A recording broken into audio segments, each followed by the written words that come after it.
Major changes are coming for the New York Rangers as a new report has revealed some shocking details about the Rangers star players and what Chris Drury plans to do in the future. We also have some major updates from practice we're going to go over, and Peter Laviolette made some very interesting comments about the team moving forward. We're going to break it all down in this episode of Rangers Digest. But before we do that, a quick reminder to hit that subscribe button. About 68% of you who watch these videos are not actually subscribed to the channel. So if you want to stay up to date with everything that's happening with your New York Rangers, it's free. Be sure to hit that subscribe button. Of course, you get to stay up to date with everything that's going on with the team, but let's dive right into it. Very interesting article from Larry Brooks. And again, take it with a grain of salt. It is Larry Brooks, but we are going to cover it nonetheless. And this is, again, Phil Kosher doing a great job of picking things from articles on Twitter, and again, from Larry Brooks, and it was on the latest Blue Seats pod, excuse me, it wasn't an article, but if I'm the New York Rangers, I'm trying to lock Panarin up. Is he going to be unreasonable and walk away? I don't think so. I think he loves playing here. That's one I think the Rangers are going to need to get done. So there's been a lot of speculation over the last little while, and I've said in the last, couple of videos, maybe it's time, and listen, I'm not saying to walk away from Panarin or to trade Panarin. I'm not saying that is what's going to happen. I think it's time to start considering what life would be like without Panarin, because his contract is up after next season, and we don't know how next season's going to go. And the current makeup of the team is honestly very confusing, and we're going to get into that as well. But all I'm saying is it's time to start considering and looking at what things might look like in the future. Should they trade him? He's a great player, right? And yes, he's getting older, so that's why I say, start to look at it. But he's a great player. According to Larry Brooks, he doesn't think he's going to be unreasonable and walk away. But again, it really depends as he continues to get older, what this team is doing and how they perform next season. Because, as he's getting older, he wants to play some competitive hockey, right? And I don't blame the guy for that. So moving over to this, it's interesting because the New York Rangers are not necessarily, they are getting younger, but trading for JT Miller, you're still in win now mode. As much as some fans don't believe that or don't want to believe it, that's what Chris Drury is essentially signaling here, that we're getting JT Miller, we're going to make a run of it next year again somehow. Maybe it's with a different coach. Maybe it's not with Keandre Miller, right? A couple other pieces.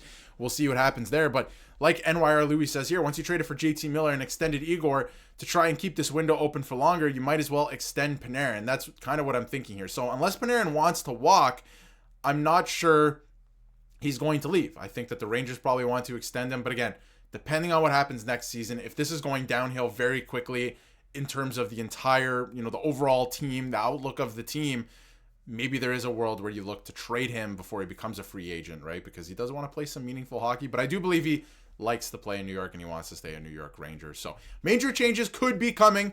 We don't know yet what it's looking like, but I think it's time that Chris Drury starts at least thinking about what that might look like. So let me know in the comments what you think about that. Again, the Rangers, they're getting younger. They are getting younger, and Panarin had some great quotes. I feel like he's been quiet the last little while, but the last couple of days he's been very vocal, and Artemi Panarin would be a better coach than Peter Laviolette. What a quote here. He goes, "The younger generation now, they all bring 1,000 skills," Panarin told the Post. "The young players have confidence. They skate. They work for it. I know I'm not a coach, but I think that players have to play. You can't expect them to grow if they are playing 3 minutes a night. If a young player shows that he can contribute, he needs that chance. It helps everybody. It helps the team." So like that outlook from Artemi Panarin, and he's right. These young guys that are coming up like Brennan Othman, only playing less than 7 minutes a night at some points this season, it's not gonna work out, right? And while it's true that the Rangers are getting younger, look at the team right now. You have Gabe Perreault, who just made his NHL debut. He's going to be playing in his second NHL game tomorrow. Brennan Othman, again, and these advanced analytics are insane, especially Brennan Othman. Fantastic, right? 95.5 expected goals in all situations with almost 12 minutes of ice time, right? That's fantastic. Brett Berard's been playing great, right? Play the kids more. Yes, the team is getting younger, but I also do believe that they are in win now mode. Alexis Lafreniere's got to get going as well, but that was kind of the signal when you went into, trade for JT Miller. So we'll see what happens with Panarin. I think they're going to have to start considering it. Larry Brooks is saying that he doesn't think he's going to be unreasonable and want to walk away, but there could be some major changes coming to the Rangers as soon as next season. A couple other things to get into, including some updates from practice. First of all, Will Cooley, of course, we covered it in the previous video, won the Stephen McDonald Extra Effort Award, and he said that it was pretty cool. Obviously, it's a huge honor. Such a long-standing tradition to see the other names that have won the award. It's pretty cool to be listed with some of those names. So really cool quote there from Will Cooley. And now the power play, something we got to talk about, has been struggling. It's been not even struggling. It's been genuinely awful, the power play, the last little while. And Laviolette went on to say that, the slumping power play needs to be better. Discussing the second unit, he said they were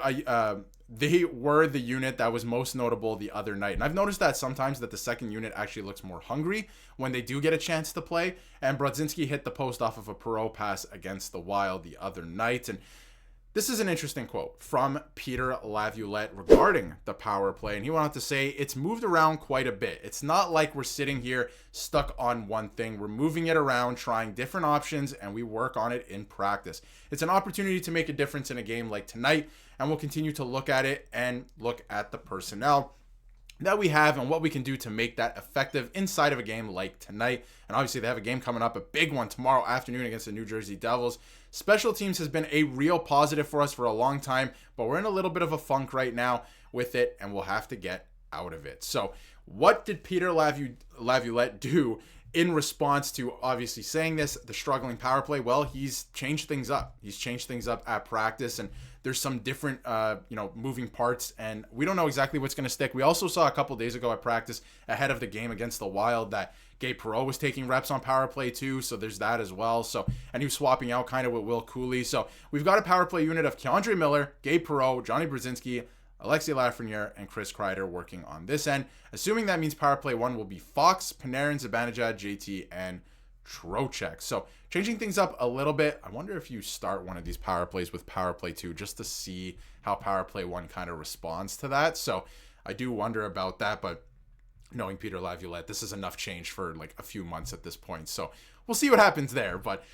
different pieces, moving things around. And Vince Mercogliano also asked Laviolette if he's considered power play changes beyond rotating the 6 veterans who are, obviously in the top unit there, Fox, Panarin, Zibanejad, Miller, Kreider, and Trocheck, in the 5 spots on power play 1, specifically in favor of giving one of the young guys or Brodzinski a look because they've all been playing great. I mean, Brennan Othmann, his advanced analytics since being called up are insane, absolutely insane. The 95% expected goals is crazy, especially in that ice time, honestly. Like I would get it if it was like 5 minutes, average time on ice. He's playing almost 12, so it's that's a big difference. Those are some good numbers, but he went on to say, he said power play 2 has been more effective lately and seemed to indicate he'll allocate more time on ice for them as opposed to moving any of them up to power play 1. So it looks like they are still going to be stagnant in terms of power play 1. They'll stick together, but they'll have a shorter leash. If they're not getting anything going, they have about a 1 minute, of ice time there. They will be pulled off for power play 2.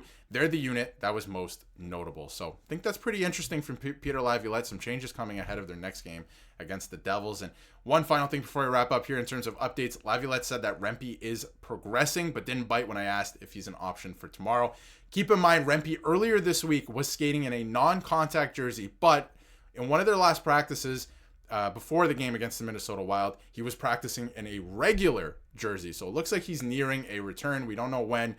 He didn't bite, obviously, when asked about being an option for tomorrow, but I think that he's nearing a return. I think he's maybe a game or 2 away, and that's a good sign. That's good news for the Rangers because, honestly, I keep saying it, since he was suspended earlier this season, a couple months ago, he's been playing phenomenal hockey. He's been playing some really, really good minutes for the Rangers. So hope to see him back very soon, but that'll wrap it up for this one. Let me know in the comments what you think about some possible major changes coming to the New York Rangers in way of, if next season doesn't go the way that they would hope, you got to hang on to JT Miller, but maybe it's time to start looking at trading Panarin. I don't want to. I think he's a great player, and I think that the Rangers signaled with the JT Miller trade that we're trying to win, but we want to inject some youth into the lineup, which is kind of how you're supposed to do it, right? It makes sense. So love that. We'll see how next season goes. We'll see how the end of this season goes. So let me know in the comments about that. And of course, all of the updates, the power play units, they got to get that going. So at least they're making some changes. I think that's a positive sign. But let me know what you think in the comments. And if you haven't yet, hit that subscribe button so you can stay up to date with everything New York Rangers.